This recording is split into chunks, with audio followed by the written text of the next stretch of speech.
प्राणों से प्यारे विद्यार्थियों, साथियों, आज हम चर्चा करेंगे प्लेटो के आदर्श राज्य के सिद्धांत, लेक्चर नंबर 35। जैसा कि मैंने यहाँ नोट किया है, प्लेटो के आदर्श राज्य के मौलिक सिद्धांत। बेटा, हम प्लेटो के आदर्श राज्य के सिद्धांत के ऊपर आज जो है तीसरा लेक्चर अपलोड कर रहे हैं। इससे पहले मैंने लेक्चर नंबर 34 पार्ट 1-2 में 1-2 में आदर्श राज्य की काफ़ी बातें समझा दी। आज हम विशेषकर आदर्श राज्य के कौन कौन से मौलिक सिद्धांत बताए हैं प्लेटो ने, इनकी चर्चा करेंगे और ये मैं आपको 10 बिंदुओं के माध्यम से समझाने का प्रयास करूँगा। और जो विद्यार्थी प्लेटो के आदर्श राज्य के जो ये 10 मौलिक सिद्धांत हैं, बेटा इनको समझ जाता है, ये मान के चलेगा कि प्लेटो की रचना जो रिपब्लिक है, रिपब्लिक की ज़्यादातर बातें आप इसी के माध्यम से समझ जाएंगे। रिपब्लिक क्या है बेटा? प्लेटो की विश्व प्रसिद्ध पुस्तक का नाम है रिपब्लिक, जिसका हिंदी अर्थ होता है आदर्श नगर राज्य व्यवस्था। ठीक है बेटा, चलिए शुरू करें प्लेटो के आदर्श राज्य के मौलिक सिद्धांत। एक बार मेरे साथ जरूर बोलेंगे, श्री शिवाय नमस्तुभ्यम, श्री शिवाय नमस्तुभ्यम, श्री शिवाय नमस्तुभ्यम। बेटा, प्लेटो के आदर्श राज्य के मौलिक सिद्धांतों को हम आपको समझाएं 10 बिंदुओं के माध्यम से। उससे पहले ये डायग्राम समझना निहायत ज़रूरी है। आप अपने रजिस्टर में सर्वप्रथम ये नोट कर लेंगे, ये शिव पुराण का मौलिक मंत्र है, श्री शिवाय नमस्तुभ्यम। इससे आपको सफलता के मार्ग में काफ़ी सहायता प्राप्त होगी। वास्तव में देखा जाए तो प्लेटो के आदर्श राज्य के मौलिक सिद्धांत को समझें, 10 सिद्धांतों को समझें, उससे पहले डायग्राम समझें आप। डायग्राम नंबर 1, डायग्राम नंबर 2, इनको समझना जरूरी है। बाकी मैं जगह जगह डायग्राम बनाऊंगा। मैंने सबसे पहले लिखा है आदर्श राज्य। क्या मतलब है बेटा? बेटा इसका मतलब ये है कि प्लेटो के चिंतन का जो केंद्र बिंदु है वो आदर्श राज्य है। क्यों? क्योंकि प्लेटो के गुरु सुकरात को जब बिना किसी कारण के लोकतंत्रीय सरकार के द्वारा मृत्युदंड दिया गया था, तो ऐसी स्थिति में प्लेटो ने ये तय कर लिया था कि भाई ऐसी कौन सी राजनीति हो, ऐसी कौन सी राजनीतिक व्यवस्था हो, ऐसा कौन सा राज्य हो जिसमें सुकरात जैसे मनीषी के साथ दोबारा ऐसी घटना ना घटे। और इसकी परिणति होती है प्लेटो की रचना रिपब्लिक में। रिपब्लिक में प्लेटो एक ऐसे आदर्श राज्य की बात करते हैं जिसमें किसी प्रकार की कोई कमियां नहीं होंगी। ये राज्य एक नैतिक संस्था होगा, एक आध्यात्मिक संस्था होगा। यह राज्य अपने आप में पूर्ण रूप में एक आदर्श होगा। यह राज्य ऐसा होगा जिसमें किसी प्रकार की कोई कमी नहीं होगी। तो प्लेटो के चिंतन का केंद्र बिंदु आदर्श राज्य है। अब आदर्श राज्य का निर्माण कैसे होता है? प्लेटो कहते हैं कि भाई मानवीय आत्मा के 3 तत्व होते हैं। जरा समझें बेटा, थोड़ा इसमें जब तक आप ये बात नहीं समझेंगे तब तक प्लेटो कोई बात नहीं समझेंगे। मानवीय आत्मा के 3 तत्व बताता है प्लेटो: विवेक, साहस, तृष्णा। तृष्णा को क्षुधा या भूख भी कहते हैं, विवेक, साहस और तृष्णा। अब मानवीय आत्मा के 3 तत्व हैं। प्लेटो कहते हैं इन 3 तत्वों से ही समाज में 3 वर्ग बनते हैं। समाज में जितने भी विवेकवान व्यक्ति हैं उन सब से मिलकर के दार्शनिक शासक वर्ग का निर्माण होता है। दार्शनिक शासक वर्ग का निर्माण होता है। समाज में जितने भी साहसी लोग हैं उनसे मिलकर के जो है सैनिक वर्ग का निर्माण होता है।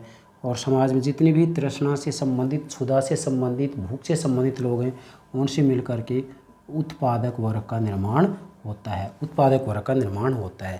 तो इसका मतलब यहाँ वास्तव में देखा जाए तो प्लेटो कहते हैं कि समाज में 3 वर्ग हैं और इन 3 वर्गों का निर्माण मानव के 3 आत्मा के आधार पर या आत्मा के 3 तत्वों के आधार पर होता है। मानव की आत्मा के 3 तत्व या मानव की आत्मा के 3 गुणों के आधार पर होते हैं। जैसे भारतीय दर्शन में भी जो है प्रत्येक वस्तु के 3 ही तत्व माने जाते हैं, सतोगुण, रजोगुण और तमोगुण। वैसे कहा जाता है कि प्लेटो भारत की यात्रा पर आया था, गंगा के तट तक आया था, तो भारत का दर्शन पढ़ा होगा, भारतीय दर्शन का प्रभाव पड़ा होगा। ठीक है। इसके बाद मैंने आगे लिखा है कि जो प्लेटो का आदर्श राज्य है इसको हम एक त्रिभुज के माध्यम से समझ सकते हैं। प्लेटो के आदर्श राज्य की जो आधारशिला है वो न्याय है, या न्याय का सिद्धांत। प्लेटो के आदर्श राज्य का जो आधार स्तंभ है, एक तरफ तो शिक्षा हो जाएगा, आधार स्तंभ एक तरफ शिक्षा, दूसरी तरफ साम्यवाद। और इस आदर्श राज्य का जो शासक होगा वो दार्शनिक राजा होगा। तो कहने का मतलब ये है कि प्लेटो कह रहे हैं कि भाई आदर्श राज्य के अंतर्गत जो शासक होगा या शासन की जो बागडोर होगी वो दार्शनिक राजा के पास में होगी, दार्शनिक शासक के पास में होगी। प्लेटो साफ कह रहा है कि जब तक राजा को दार्शनिक या दार्शनिक को राजा नहीं बना दिया जाएगा तब तक नगर राज्य में शांति स्थापित नहीं हो सकती। इसका मतलब प्लेटो ये कहना चाहते हैं कि या तो आप जिसको सत्ता सौंप रहे हैं उसको बुद्धिमान बना दो, या समाज में जो सबसे ज़्यादा बुद्धिमान है उसको शासक बना दो। कुल मिलाकर के प्लेटो ये चाहता है कि भाई आदर्श राज्य में ज्ञानी लोगों का शासन होना चाहिए, बुद्धिमान लोगों का शासन होना चाहिए, ज्ञान की संप्रभुता होनी चाहिए, ज्ञान का शासन होना चाहिए। प्लेटो मूलतः आदर्श राज्य में ज्ञान के शासन की बात करते थे। ये बात आपको ध्यान में रखनी है, ठीक है बेटा।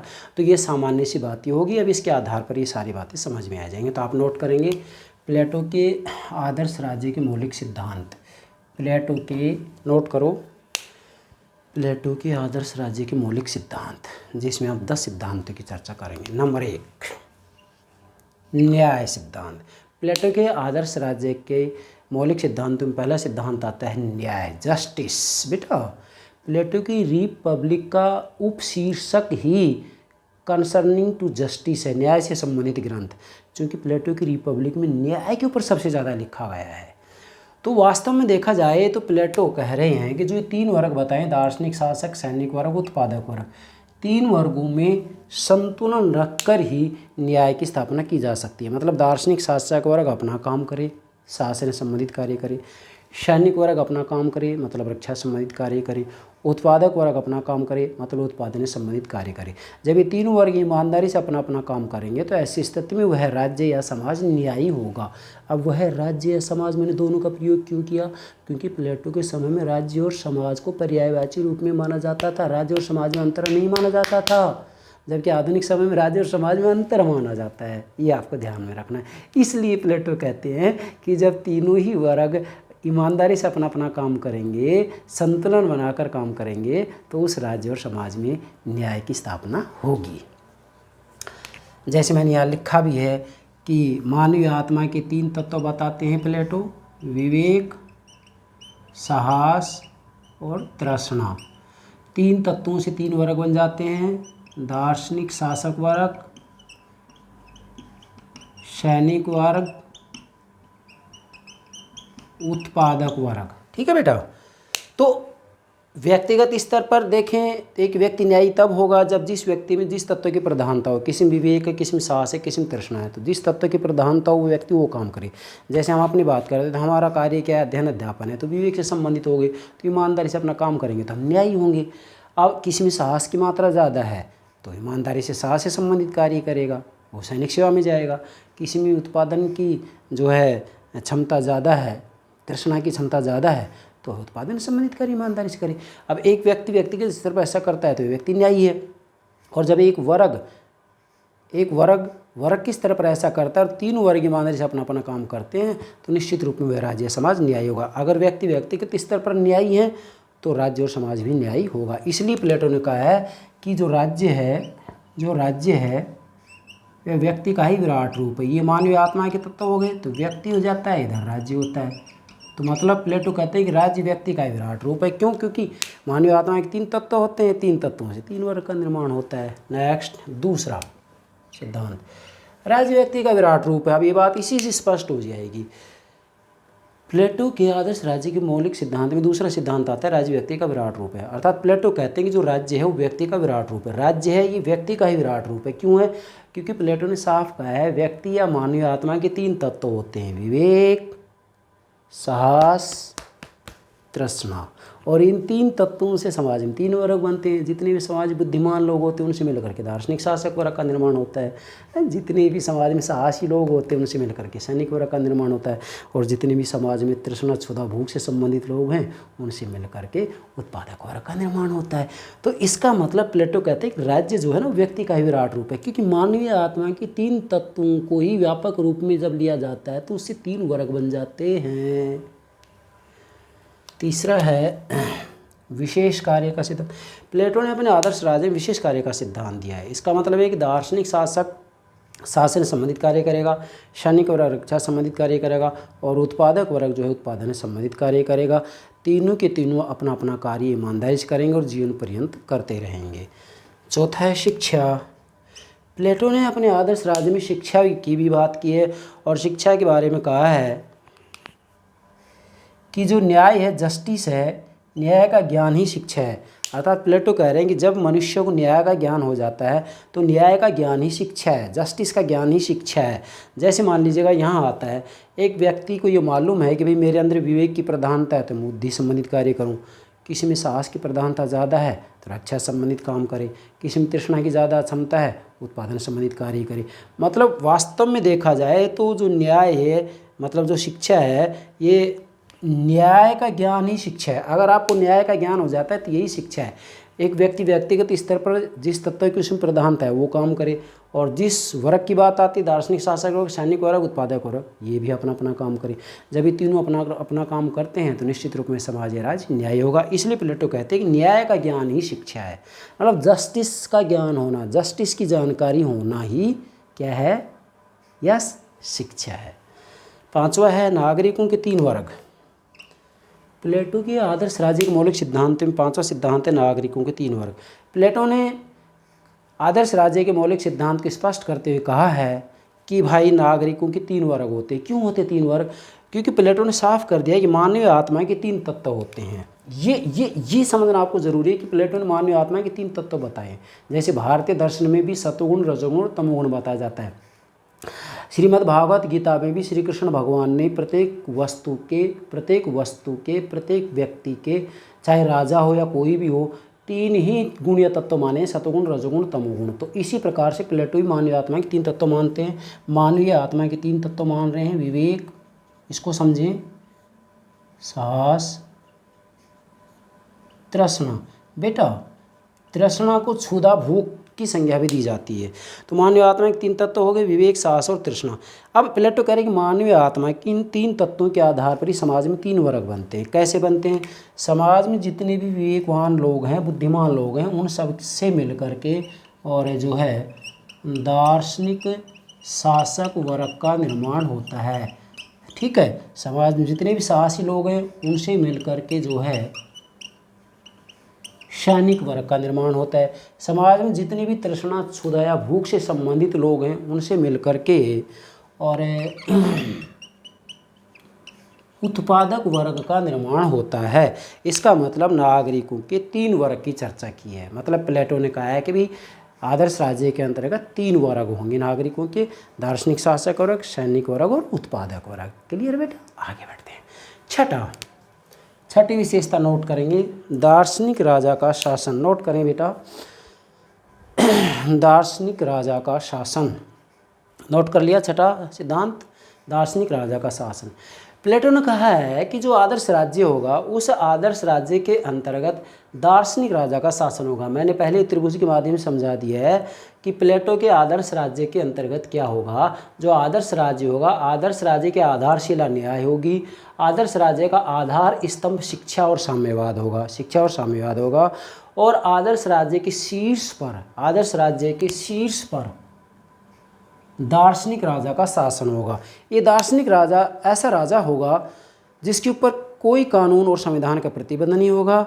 यह दार्शनिक राजा पूर्ण रूप में बुद्धिमान होगा, ज्ञानी होगा, विद्वान होगा, सहन शक्ति से परिपूर्ण होगा, संयमी होगा, न्यायी होगा, ये आत्म संतुष्टि वाला होगा। अपने जीवन में संतुष्ट रहने वाला होगा, ये क्रोधी स्वभाव का नहीं होगा, इसमें क्रोध नहीं होगा, ये शांत स्वभाव का होगा। तो कहने का मतलब ये है कि प्लेटो कह रहे हैं कि भाई आदर्श राज्य के अंतर्गत दार्शनिक राजा का शासन होगा। और प्लेटो का मूल लक्ष्य भी यही था कि आदर्श राज्य के अंतर्गत शासन की बागडोर दार्शनिक राजा के हाथ में होगी। जैसा कि स्वयं प्लेटो ने कहा है, क्या कहा है, छठे बिंदु में नोट करेंगे, क्या कहा है कि जब तक राजा को दार्शनिक ना बना दिया जाए, जब तक राजा को दार्शनिक ना बना दिया जाए, दार्शनिक का मतलब ये है कि राजा को विद्वान बनाओ, जब तक राजा को दार्शनिक ना बना दिया जाए या दार्शनिक को राजा ना बना दिया जाए, मतलब दार्शनिक अर्थात बुद्धिमान, बुद्धिमान व्यक्ति को राजा बना दो। मूल बात यह है कि या तो आप जो राजा है उसको बुद्धिमान बना दो या बुद्धिमान व्यक्ति को ही राजा बना दो, शासक बना दो। मूल बात प्लेटो ये कह रहा है कि भाई ज्ञान का शासन होना चाहिए, संप्रभुता का शासन होना चाहिए, बुद्धिमान लोगों का शासन होना चाहिए। प्लेटो अपने आदर्श राज्य के अंतर्गत ज्ञान की संप्रभुता चाहता है, ज्ञान का शासन चाहता है, बुद्धिमान लोगों का शासन चाहता है। इसलिए प्लेटो ने कहा है कि दार्शनिक राजा के ऊपर किसी भी रूप में कानून और संविधान का प्रतिबंध नहीं होगा, क्योंकि जो दार्शनिक राजा होगा वह इतना बुद्धिमान होगा कि उसे किसी भी रूप में कानून की, संविधान की आवश्यकता नहीं होगी। वह एक डॉक्टर की तरह, जैसे डॉक्टर होता है अपने मरीज़ को, पेशेंट को दवाइयाँ देते समय में कौन सी साल्ट की टैबलेट देनी किताब में थोड़ी ना देखता है, उसमें विवेक होता है, उसके आधार पर वो टैबलेट लिख देता है। इसी प्रकार से प्लेटो कहता है कि जो राजा होता है, दार्शनिक राजा होता है, वो भी इतना बुद्धिमान होता है कि जब भी राज्य के अंतर्गत कोई भी समस्या आती है तो वह विवेक से निर्णय ले सकता है, उसके ऊपर कोई कानून और संविधान की आवश्यकता नहीं है। सातवां सिद्धांत है साम्यवाद। प्लेटो ने अपने आदर्श राज्य के मौलिक सिद्धांत में सातवां सिद्धांत दिया है साम्यवाद का सिद्धांत। साम्यवाद का सिद्धांत ये कहता है, क्या कहता है कि जब आदर्श राज्य में 3 वर्ग होंगे, 3 वर्ग कौन से होंगे आपको पहले मैंने बता दिया है, दार्शनिक शासक वर्ग, सैनिक वर्ग,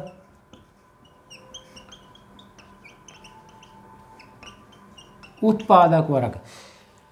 प्लेटो का कहना है कि 3 वर्ग होंगे, दार्शनिक शासक वर्ग, सैनिक वर्ग, उत्पादक वर्ग। अब प्लेटो यहाँ कह रहे हैं कि जो दार्शनिक शासक वर्ग और सैनिक वर्ग होगा, इन दोनों वर्गों को प्लेटो ने एक नाम दिया है अभिभावक वर्ग या संरक्षक वर्ग। ये एग्जाम पूछ लिया जाता है।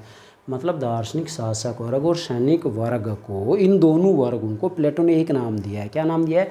अभिभावक वर्ग या संरक्षक वर्ग। तो इनको नाम दिया है दोनों को, अभिभावक वर्ग या संरक्षक वर्ग। प्लेटो कहते हैं कि दार्शनिक शासक वर्ग और सैनिक वर्ग को कंचन और कामनी से दूर रखा जाएगा। कंचन का मतलब है संपत्ति और कामनी का मतलब है महिला। मतलब प्लेटो दार्शनिक शासक वर्ग और सैनिक वर्ग को परिवार और संपत्ति से दूर रखना चाहता है। प्लेटो ने साफ कहा है कि आदर्श राज्य के अंतर्गत दार्शनिक शासक वर्ग और सैनिक वर्ग स्थायी रूप में विवाह नहीं करेंगे और ये संपत्ति भी नहीं रखेंगे, सोने चांदी को तो ये हाथ तक नहीं लगाएंगे। बाकी साम्यवाद के सिद्धांत में मैंने सारी बातें आपको अलग से समझा दी, बस इतना ही ध्यान रखेंगे। और जो उत्पादक वर्ग को कंचन और कामनी से दूर नहीं रखा गया है। मतलब उत्पादक वर्ग जो है संपत्ति भी रख सकता है, सोना चांदी भी रख सकता है। कामनी का मतलब महिला, मतलब स्थायी रूप में ये विवाह भी कर सकता है। अर्थात उत्पादक वर्ग स्थायी रूप में विवाह भी करेगा और संपत्ति भी रखेगा। लेकिन दार्शनिक शासक वर्ग और सैनिक वर्ग का केवल एक काम है, देश की सेवा करना। इसलिए इनको कंचन और कामनी से, मतलब परिवार से और संपत्ति से दूर रखा गया है। यही जो है प्लेटो के आदर्श राज्य के अंतर्गत साम्यवाद का मौलिक सिद्धांत है। 8वां, नर नारियों का समान अधिकार। प्लेटो ने अपने आदर्श राज्य के अंतर्गत नर नारी मतलब स्त्री और पुरुष को समान अधिकार दिया है। प्लेटो ने कहा है कि जैसे घर की रखवाली के लिए हम डॉग और बीच में कोई अंतर नहीं करते, नर मादा में कोई अंतर नहीं करते, वैसे ही राज्य की रक्षा के लिए स्त्री और पुरुष समान है। ये राज्य की रक्षा समान रूप में कर सकते हैं। महिला और पुरुष में किसी प्रकार का कोई अंतर नहीं है। मैं ये कह सकता हूँ कि आज जिस नारीवाद की बात की जाती है, जिस नारीवादी आंदोलन की बात की जाती है, वास्तव में तो ये बात सबसे पहले कहने वाले प्लेटो ही थे। उसके बाद में G.S. मिल ने ये बात खुल करके कही थी, जॉन स्टुअर्ट मिल ने। ठीक है बेटा, और आज तो नारीवाद का आंदोलन चल ही रहा है। 9वां है, राज्य का लक्ष्य विशुद्ध आध्यात्मिक और नैतिक। नोट करो, राज्य का लक्ष्य विशुद्ध आध्यात्मिक और नैतिक। प्लेटो ने अपने आदर्श राज्य के मौलिक सिद्धांत में 9वां सिद्धांत बताया है, राज्य का लक्ष्य क्या है? विशुद्ध आध्यात्मिक और नैतिक। मतलब इन्होंने कहा है कि जो राज्य का लक्ष्य है वो नैतिक है। क्यों? क्योंकि प्लेटो ने राज्य को एक नैतिक संस्था माना है, अरस्तु ने भी राज्य को एक नैतिक संस्था ही माना है। ये आपको ध्यान में रखना है। इसलिए प्लेटो कह रहे हैं कि राज्य उत्तम जीवन बिताने के लिए, मतलब प्लेटो ने कहा है कि मनुष्य को यदि उत्तम जीवन जीना है तो उत्तम जीवन बिताने के लिए, उत्तम जीवन व्यतीत करने के लिए राज्य अनिवार्य है, क्योंकि राज्य एक नैतिक संस्था है। और अंतिम 10वां है, राज्य का हित प्रधान एवं सर्वोपरि है, व्यक्ति उसका अंग मात्र है। प्लेटो ने अपने आदर्श राज्य के मौलिक सिद्धांत में 10वां सिद्धांत ये बताया है, क्या बताया कि राज्य का हित प्रधान एवं सर्वोपरि, मतलब राज्य के हित को प्राथमिकता दी जाएगी, राज्य का हित प्रधान है, प्रथम है, सर्वोपरि है, जबकि व्यक्ति इसका अंग मात्र है। मतलब प्लेटो ने व्यक्ति को राज्य का अंग मात्र माना है, और जो राज्य है राज्य के हित को प्रधान एवं सर्वोपरि माना है। राज्य के हित को प्रधान माना है, प्रथम माना है, सर्वोपरि माना है, सर्वश्रेष्ठ माना है, और व्यक्ति को जो है राज्य का अंग मात्र माना है। तो ये 10 सिद्धांत हैं। इन 10 सिद्धांतों को आप नोट कर लेंगे तो इसके बाद हम प्लेटो के आदर्श राज्य के मौलिक सिद्धांतों को समझने में दिक्कत नहीं आएगी।